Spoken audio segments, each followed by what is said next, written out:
नमस्कार दोस्तों। आज हम आपको सुनाएंगे मुंशी प्रेमचंद जी द्वारा लिखित कहानी मुबारक बीमारी। रात के 9 बज गए थे। एक युवती अंगीठी के सामने बैठी हुई आग फूंकती थी और उसके गाल आग के कुंदनी रंग में दहक रहे थे। उसकी बड़ी बड़ी आंखें दरवाजे की तरफ लगी हुई थी। कभी चौंक कर आंगन की तरफ देखती, कभी कमरे की तरफ। फिर आने वालों की इस देरी से त्योरियों पर बल पड़ जाते, पर आंखों में हल्का सा गुस्सा नजर आता। कमल पानी में झकोले खाने लगता। इसी बीच आने वालों की आहट मिली।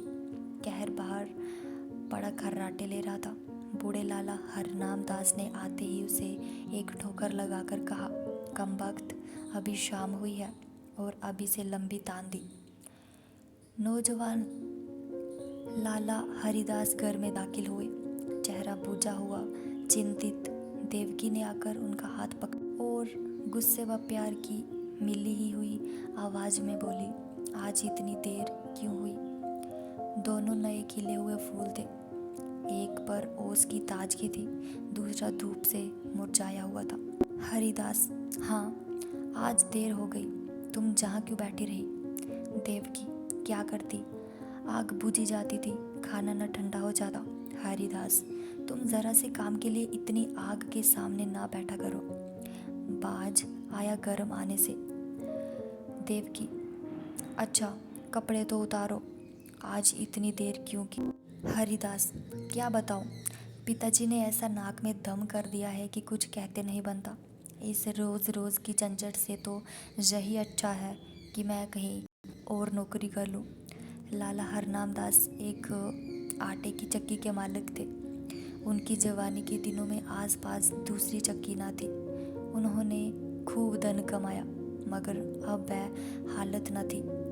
चक्कियाँ कीड़े मकोड़ों की तरह पैदा हो गई थी, नई मशीनों और इजादों के साथ।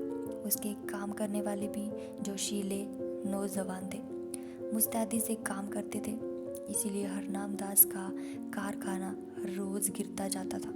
बूढ़े आदमियों को नई चीज़ों से चिढ़ हो जाती है। वह लाला हरनाम दास को भी थी।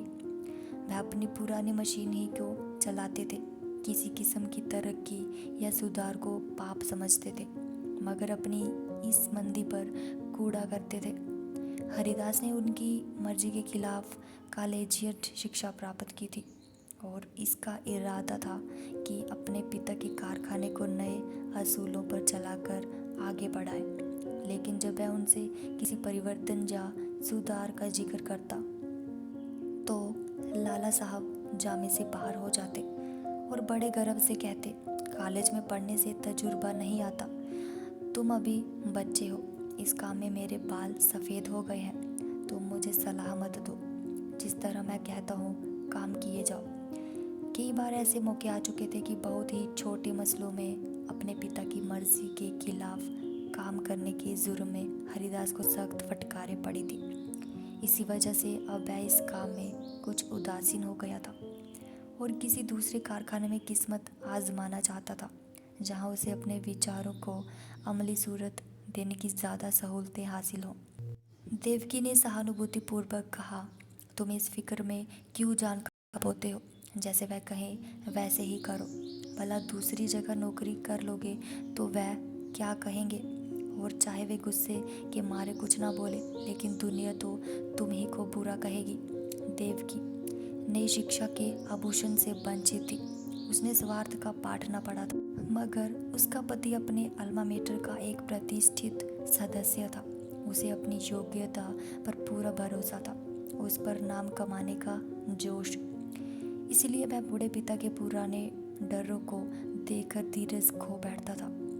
अगर अपनी योग्यताओं के लाभप्रद उपयोग की कोशिश के लिए दुनिया उसे बुरा कहे तो उसकी परवाह ना थी। झुंझलाकर बोला, कुछ मैं अमृत की गरिया पीकर तो नहीं आया हूँ कि सारी उम्र उनके मरने का इंतज़ार करूँ। मूर्खों की अनुचित टीका टिप्पणियों के डर से क्या अपनी उम्र बराबर कर दूँ? मैं अपने कुछ हम उम्रों को जानता हूँ जो हरगिज़ मेरी सी योग्यता नहीं रखते, लेकिन वह मोटर पर हवा खाने निकलते हैं, बंगलों में रहते हैं और शान से ज़िंदगी बसर करते हैं। तो मैं क्यों जिंदगी को अमर समझे बैठा रहूं। संतोष और निष्प्रहता का युग बीत गया। ये संघर्ष का युग है। जे मैं जानता हूँ कि पिता का आदर करना मेरा धर्म है, मगर सिद्धांतों के मामले में मैं उनसे क्या किसी से भी नहीं दब सकता। इसी बीच कहार ने आकर कहा, लाला जी थाली मांगते हैं। लाल हरनामदास हिंदू रस्म रिवाज के बड़े पाबंद थे, मगर बुढ़ापे के कारण चौक के चक्कर से मुक्ति पा चुके थे। पहले कुछ दिनों तक जाड़ों में रात को पूरियां नाहजम होती थी, इसलिए चपातियाँ ही अपनी बैठक में मंगा लिया करते थे। मजबूरी ने वह कराया था जो हुज्जत और दलील के काबू से बाहर था। हरिदास के लिए भी देवकी ने खाना निकाला। पहले तो वह हजरत बहुत दुखी नजर आते थे, लेकिन बघार की खुशबू ने खाने के लिए चाव पैदा कर दी थी।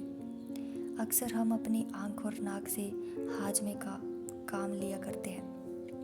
लाला हरनामदास रात को भले चंगे सोए, लेकिन अपने बेटे की गुस्ताखियाँ और कुछ अपने कारोबार की सुस्ती और मंदी उनकी आत्मा के लिए भयानक कष्ट का कारण हो गई, और चाहे उसी उद्दीनता का असर हो, चाहे बुढ़ापे का।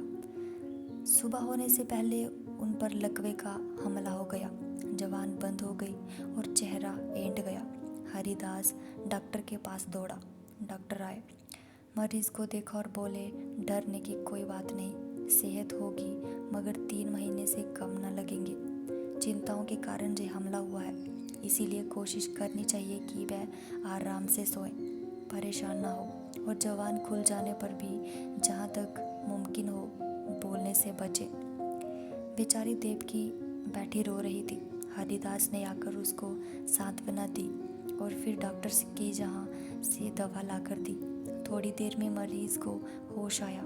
इधर उधर कुछ खोजती हुई सी निगाहों से देखा कि जैसे कुछ कहना चाहते हैं, और फिर इशारे से लिखना के लिए कागज मांगा। हरिदास ने कागज और पेंसिल रख दी तो बूढ़े लाला साहब ने हाथों को खूब संभाल कर लिख, इंतज़ाम दीनानाथ के हाथ में रहे। जे शब्द हरिदास के हृदय में तीर की तरह लगे। अफसोस, अब भी मुझ पर भरोसा नहीं, यानी कि दीनानाथ मेरा मालिक होगा और मैं उसका गुलाम बनकर रहूँगा। जे नहीं होने का। कागज़ लिए देवकी के पास आए और बोले, लाला जी ने दीनानाथ को मैनेजर बनाया है।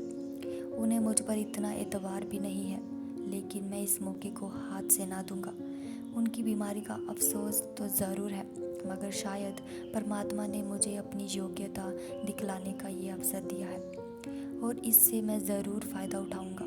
कारखाने के कर्मचारियों ने इस दुर्घटना की खबर सुनी तो बहुत घबराए।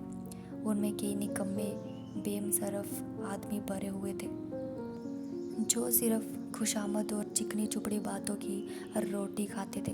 मिस्त्री ने कई दूसरे कारखानों में मरम्मत का काम उठा लिया था। रोज़ किसी न किसी बहाने से खिसक जाता था। फायरमैन और मशीन मैन दिन को झूठ झूठ चक्की की सफाई में काटते थे और रात के काम करके ओवर टाइम की मजदूरी लिया करते थे। दीनानाथ ज़रूरी होशियार और तजुर्बेकार आदमी था, मगर उसे भी काम करने के मुकाबले में, जी हाँ, रटते रहने में ज़्यादा मज़ा आता था। लाला हरनामदास मजदूरी देने में बहुत हीले हवीले किया करते थे और अक्सर काट कपट के भी आदी थे। इसी को वह कारोबार का अच्छा असूल समझते थे। हरिदास ने कारखाने में पहुंचते ही साफ शब्दों में कह दिया कि तुम लोगों को मेरे वक्त में जी लगाकर काम करना होगा। मैं इसी महीने में काम देकर सबकी तरक्की करूंगा, मगर अब टाल मटोल का गुजर नहीं। जिन्हें मंजूर ना हो वह अपना बोरिया बिस्तर संभाले। और फिर दीनानाथ को बुलाकर कहा, भाई साहब, मुझे खूब मालूम है कि आप होशियार और सूझबूझ रखने वाले आदमी हैं। आपने अब तक जे जहाँ का जो रंग देखा वही अख्तियार किया है, लेकिन अब मुझे आपके तजुर्बे और मेहनत की ज़रूरत है। पुराने हिसाबों की जांच पड़ताल कीजिए। बाहर से काम मेरा जिम्मा है, लेकिन जहाँ का इंतज़ाम आपके सुपुर्द है। जो कुछ नफ़ा होगा उसमें आपका भी हिस्सा होगा, मैं चाहता हूँ कि दादा की अनुपस्थिति में कुछ अच्छा काम करके दिखाऊं। इस मुस्तैदी और चुस्ती का असर बहुत जल्द कारखाने में नजर आने लगा। हरिदास ने खूब इश्तेहार बंटवाए। उसका असर ये हुआ कि काम आने लगा। दीनानाथ की मुस्तैदी की बदौलत ग्राहकों को नियत समय पर और किफ़ायत से आटा मिलने लगा। पहला महीना भी ख़त्म ना हुआ था कि हरिदास ने नई मशीन मंगवाई, थोड़े अनुभवी आदमी रख लिए। फिर क्या था, सारे शहर में इस कारखाने की धूम मच गई। हरिदास ग्राहकों से इतनी अच्छी तरह से पेश आता कि जो एक बार उससे मुआमला करता वह हमेशा के लिए उसका खरीदार बन जाता। कर्मचारियों के साथ उसका सिद्धांत था, काम सख्त और मजदूरी ठीक। उसके ऊंचे व्यक्तित्व का भी स्पष्ट प्रभाव दिखाई पड़ा। करीब करीब सभी कारखानों का रंग फीका पड़ गया। उसने बहुत ही कम नफ़े पर ठेले ले लिए। मशीन को दम मारने की मोहलत ना दी। रात और दिन काम होता था। तीसरा महीना खत्म होते होते उस कारखाने की शक्ल ही बदल गई। हाथे में घुसते ही ठेले और गाड़ियों की भीड़ नजर आती थी। कारखाने में बड़ी चहल पहल थी।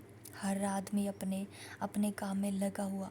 इसके साथ ही प्रबंध कौशल का ये वरदान था कि बद्दी हड़बड़ी और जल्दबाजी का कहीं निशान न था। लाला हरनामदास धीरे धीरे ठीक होने लगे। एक महीने के बाद वह रुककर कुछ बोलने लगे। डॉक्टर की सख्त ताकीद थी कि उन्हें पूरी शांति के स्थिति में रखा जाए, मगर जब उनकी जबान खुली उन्हें एक दम को भी चैन न था। देवकी से कहा, सारा कारवार मिट्टी में मिल जाता है। जे लड़का मालूम नहीं क्या कर रहा है, सारा काम अपने हाथ में ले रखा है। मैंने ताकीद कर दी थी कि दीनानाथ को मैनेजर बनाना, लेकिन उसने ज़रा भी परवाह नहीं की। मेरी सारी उम्र की कमाई बर्बाद हुई जाती है। देवकी उनको सांत्वना देती कि आप इन बातों की आशंका ना करें। कारोबार बहुत खूबी से चल रहा है और खूब नफ़ा हो रहा है, पर वह भी इस मामले में तुल देते हुए डरती थी कि कहीं लकवे का फिर हमला न हो जाए। हूँ हाँ कहकर टालना चाहती थी। हरिदास यूं ही घर में आता, लाला जी उस पर सवालों की बौछार कर देते और जब वह टालकर कोई दूसरा जिक्र छेड़ देता तो बिगड़ जाते और कहते, जालिम तुम जीते जी मेरे गले पर छुरी फेर रहा है, मेरी पूंजी उड़ा रहा है। तुझे क्या मालूम कि मैंने एक एक कौड़ी किस मुशक्क़त से जमा की है। तूने दिल में ठान ली है कि इस बुढ़ापे में मुझे गली गली ठोकर खिलाए, मुझे कौड़ी कौड़ी का मुहताज बनाए। हरिदास फटकार का कोई जवाब न देता, क्योंकि बात से बात बढ़ती है। उसकी चुप्पी से लाला साहब को यकीन हो जाता कि कारखाना तबाह हो गया।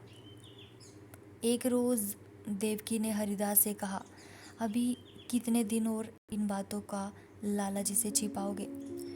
हरिदास ने जवाब दिया, मैं तो चाहता हूँ कि नई मशीन का रुपया आधा हो जाए तो उन्हें ले जाकर सब कुछ दिखा दूँ। तब तक डॉक्टर साहब की हिदायत के अनुसार 3 महीने पूरे भी हो जाएंगे। देवकी, लेकिन इस छिपाने से क्या फ़ायदा जब वे आठों पहर इसी की रट लगाए रहते हैं। इससे तो चिंता और बढ़ती ही है, कम नहीं होती। उससे तो यही अच्छा है कि उनसे सब कुछ कह दिया जाए। हरिदास, मेरे कहने का तो उन्हें यकीन आ चुका। हाँ, दीनानाथ कहे तो शायद यकीन हो। देवकी, अच्छा तो कल दीनानाथ को यहाँ भेज दो। लाला जी उसे देखते ही खुद बुला लेंगे। तुम्हें इस रोज़ रोज़ की डांट फटकार से तो छुट्टी मिल जाएगी। हरिदास, अब मुझे इन फटकारों का ज़रा भी दुख नहीं होता। मेरी मेहनत और योग्यता का नतीजा आंखों के सामने मौजूद है। जब मैंने कारखाना आने हाथ में लिया था, आमदनी और खर्च का मीज़ान मुश्किल से बैठता था। आज 5 से का नफ़ा है। तीसरा महीना ख़त्म होने वाला है और मैं मशीन की आधी कीमत अदा कर चुका। शायद अगले महीने 2 महीने में पूरी कीमत अदा हो जाएगी। उस वक्त से कारखाने का खर्च तिगुने से ज़्यादा है, लेकिन आमदनी पंचगुनी हो गई है। हजरत देखेंगे तो आंखें खुल जाएंगी। कहाँ हाथे में उल्लू बोलते थे। एक मेज़ पर बैठे आप ऊँगा करते थे। एक पर दीनानाथ कान कुरेदा करता था, मिस्त्री और फायरमैन ताश खेलते थे। बस 2-4 घंटे चक्की चल जाती थी। अब दम मारने की फुर्सत नहीं है। सारी ज़िंदगी में जो कुछ ना कर सके वह मैंने 3 महीने में करके दिखा दिया। इसी तजुर्बे और कार्रवाई पर आपको इतना घमंड था। जितना काम वह 1 महीने में करते थे उतना मैं रोज़ कर डालता हूँ। देवकी ने भर्त्सनापूर्ण नेत्रों से देखकर कहा, अपने मुँह मियाँ मिट्ठू बनना कोई तुमसे सीख ले। जिस तरह माँ अपने बेटे को हमेशा दुबला ही समझती है, उसी तरह बाप बेटे को हमेशा नादान समझा करता है। ये उनकी ममता है, बुरा मानने की बात नहीं है। हरिदास ने लज्जित होकर सर झुका लिया। दूसरे रोज दीनानाथ उनको देखने के बहाने से लाला हरनामदास की सेवा में उपस्थित हुआ। लाला जी उसे देखते ही तकिए के सहारे उठ बैठे और पागलों की तरह बेचैन होकर पूछा, क्यों, कारोबार सब तबाह हो गया कि अभी कुछ कसर बाकी है? तुम लोगों ने मुझे मुर्दा समझ लिया है। कभी बात तक ना पूछी। कम से कम मुझे ऐसी उम्मीद ना थी। बहू ने मेरी तीमारदारी ने की होती तो मर ही गया होता। दीनानाथ आपका कुशल मंगल रोज बाबू साहब से पूछ लिया करता था। आपने मेरे साथ जो नेकिया की है उन्हें मैं भूल नहीं सकता। मेरा एक एक रुआ आपका एहसानमंद है।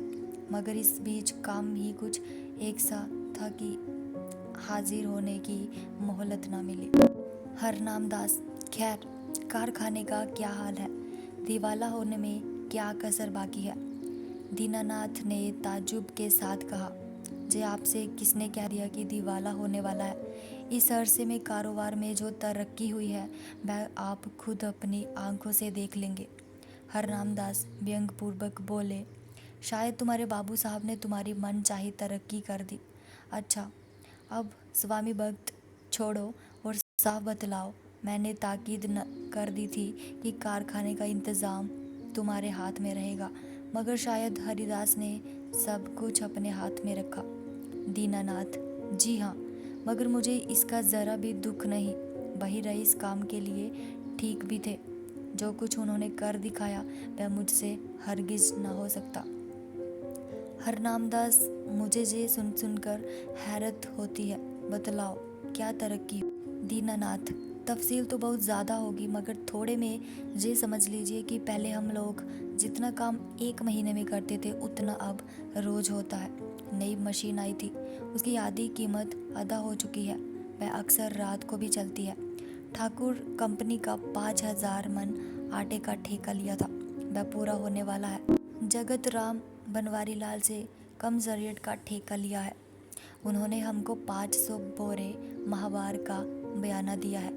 इसी तरह और फूटकर काम की गुना बढ़ गया है। आमदनी के साथ खर्चे भी बढ़े हैं। कई आदमी नए रखे गए हैं। मुलाजिमों को मजदूरी के साथ कमीशन भी मिलता है, मगर खालिस नफ़ा पहले के मुकाबले में चौगुने के करीब है। हरनामदास ने बड़े ध्यान से ये बात सुनी। वह गौर से दीनानाथ के चेहरे की तरफ देख रहे थे। शायद उसके दिन में बैठकर सच्चाई की तह तक पहुंचना चाहते थे। संदेहपूर्ण स्वर में बोले, दीनानाथ, तुम कभी मुझसे झूठ नहीं बोलते थे, लेकिन तो भी मुझे इन बातों पर यकीन नहीं आता, और जब तक अपनी आंखों से देख न लूँगा यकीन न आएगा। दीनानाथ कुछ निराश होकर विदा हुआ। उसे आशा थी कि लाला साहब तरक्की और कारगुजारी की बात सुनते ही फूले न समाएंगे और मेरी मेहनत की दाद देंगे। उस बेचारे को ना मालूम था कि कुछ दिलों में संदेह की जड़ इतनी मजबूत होती है कि सबूत और दलील के हमले उस पर कुछ असर नहीं कर सकते, यहाँ तक कि वह अपनी आँख से देखने को भी धोखा या तिलिस्म समझता है। दीनानाथ के चले जाने के बाद लाला हरनामदास कुछ देर तक गहरे विचार में डूबे रहे और फिर यकाएक कहार से बग्गी मंगवाई। लाठी के सहारे बग्गी में आ बैठे और उसे अपनी चक्की घर चलने का हुक्म दिया। दोपहर का वक्त था। कारखानों के मजदूर खाना खाने के लिए गोल के गोल बागे चले आते थे, मगर हरिदास के कारखाने में काम जारी था। बग्गी हाथे में दाखिल हुई। दोनों तरफ फूलों की कतारें नजर आई। मालिक क्यारियों में पानी दे रहा था। ठेले और गाड़ियों के मारे बग्गी को निकलने की जगह न मिलती थी। जिधर निगाह जाती थी सफाई और हरियाली नजर आती थी। हरिदास अपने मुहर्रिर को कुछ खतों का मसौदा लिखा रहा था कि बूढ़े लाला जी लाठी टेकते हुए कारखाने में दाखिल हुए। हरिदास फौरन उठ खड़ा हुआ और उन्हें हाथों से सहारा देते हुए बोला, आपने कहला क्यों ना भेजा कि मैं आना चाहता हूँ, पालकी मंगवा देता। आपको बहुत तकलीफ हुई, जे कहकर उसने एक आराम कुर्सी बैठने के लिए खिसका दी। कारखाने के कर्मचारी दौड़े और उनके चारों तरफ बहुत अदब के साथ खड़े हो गए। हरनामदास कुर्सी पर बैठ गए और बोरों के छत चूमने वाले ढेर पर नज़र दौड़ाकर बोले, मालूम होता है दीनानाथ सच कहता था। मुझे यहाँ कई नई सूरतें नज़र आती हैं। भला कितना काम रोज होता है, भला कितना काम रोज होता है। हरिदास, आजकल काम ज़्यादा आ गया था, इसीलिए कोई 500 मन रोजाना तैयार हो जाता था, लेकिन औसत 250 मन का रहेगा। मुझे नई मशीन की कीमत अदा करनी थी, इसीलिए अक्सर रात को भी काम होता है। हरनामदास, कुछ कर्ज लेना पड़ा। हरिदास, 1 कौड़ी नहीं, सिर्फ मशीन की आधी कीमत बाकी है। हरनामदास के चेहरे पर इत्मीनान का रंग नजर आया। संदेह ने वह विश्वास को जगह दी। प्यार भरी आंखों से लड़के की तरफ देखा और करुण स्वर में बोले, बेटा, मैंने तुम्हारे ऊपर बड़ा जुल्म किया, मुझे माफ़ करो। मुझे आदमियों की पहचान पर बड़ा घमंड था, लेकिन मुझे बहुत धोखा हुआ। मुझे अब से बहुत पहले इस काम से हाथ खींच लेना चाहिए था। मैंने तुम्हें बहुत नुकसान पहुंचाया। ये बीमारी बड़ी मुबारक है जिसने तुम्हारी परख का मौका दिया और तुम्हें लियाकत दिखाने का। काश ये हमला 5 साल पहले ही हुआ होता। ईश्वर तुम्हें खुश रखे और हमेशा उन्नति दे। यही तुम्हारे बूढ़े बाप का आशीर्वाद है। प्रेम 32 से।